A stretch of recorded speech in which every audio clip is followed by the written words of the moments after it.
Consider certainties. In life there may be few, but in the plan of God there are some things that must happen. Every race must have a winner. Every word of Scripture must be fulfilled. Indeed, there are some things we can and must be sure of. This was true for Jesus, and it's true for you and me. Open your heart and mind to the word must, and stay with us. From Chicago's Moody Church, this is Running to Win with Dr. Erwin Lutzer, whose clear teaching helps us make it across the finish line. Today, Dr. Lutzer broadens our vision as he brings part 2 of his message on the things that must come to pass. As we listen, we're considering the musts that surrounded the cross of Christ.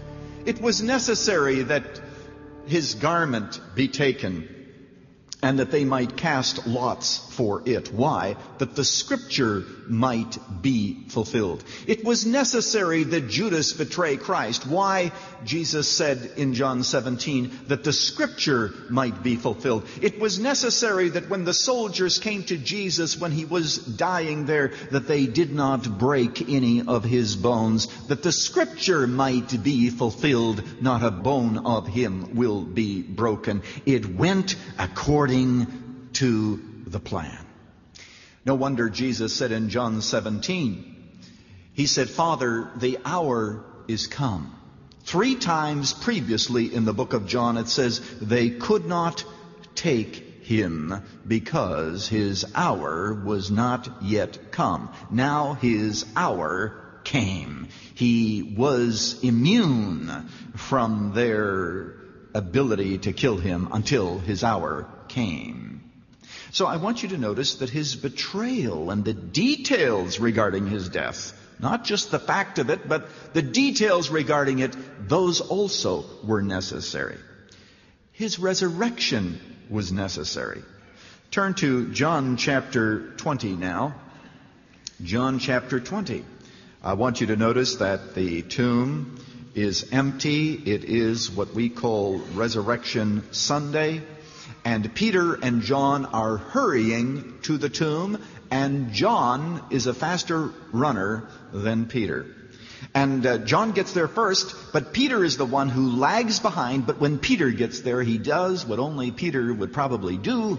He hops into the tomb, and he sees there the face cloth, verse 7, which had been on his head, lying with the linen wrappings rolled up in a place by itself. Verse 8, he entered in, therefore, he and the other disciple also who had first come to the tomb, and he saw and he believed. I guess eventually both of them were there in the tomb. I thought I had read this last night. Perhaps I misread it, but at any rate, here's the text that we are interested in. Verse 9. For as yet they did not understand the Scripture that he must rise from the dead. And we could go on. We could go on to show that Christ's present reign in heaven is driven by necessity. It says in 1 Corinthians 15:25, for he must reign until all of his enemies be made his footstool. He must reign. Well, we've encompassed a lot of different musts. We left some of them out, but I want you to get the point. The Jesus Christ life was like that symphony written in heaven, now played out upon the common warp and woof of his own earthly experience. Everything was driven by necessity. But now let's reflect and ask, what kind of necessity drove Christ? Was it logical necessity? No, it wasn't that. Very few things are driven by logical necessity. It's not like 2 + 2 = 4. Was it the necessity of obligation in the sense that I need to pay my bills in the very same way Jesus had to do it because, after all, we were in trouble and we were worth so much that he had to do it? I think this is where many theories of self-image go wrong. The impression is that we were so valuable, so very valuable, that Jesus really had no choice because our value was so high on the heavenly Dow Jones Industrial Average that he could do nothing other than to buy some of our stock, so to speak. Actually, what the Bible teaches is quite the opposite. That there was really nothing in us that would have merited such a payment. In fact, that's what grace is really all about. It is because we were unworthy. And I like the words of Martin Luther. Christ does not love us because we are valuable, says Luther. But rather, we are valuable because he loves us. It is a conferred value. So it was not driven by obligation, as we normally think of obligation. Are all of these musts in the life of Christ simply the must of duty? Perhaps, yes, if we look at it in a narrow sense of his duty to do the Father's will. What about the must of necessity?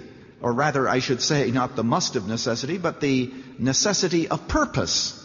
That also is a part of it, because God is doing something and God is accomplishing his will. But now I want you to think of it this way. Here we have a whole series of musts, like a series of dominoes, that once the decision was made that Christ would come, this followed and that followed, and all followed with these musts. Question: what drives the whole series? What is the ultimate factor that drove Christ to be willing to fulfill the Father's will, to accomplish the Father's purpose? I would like to think that the overriding must, and all of these may contribute to it, is the necessity that is imposed simply by love. By love. For when we were yet without strength, in due time Christ died for the ungodly. When we were enemies, Christ died, because love has its own necessity. It has its own musts. I remember reading a story about a woman whose husband committed adultery. He left the marriage, and as so often happens, he ended up divorcing this wife and marrying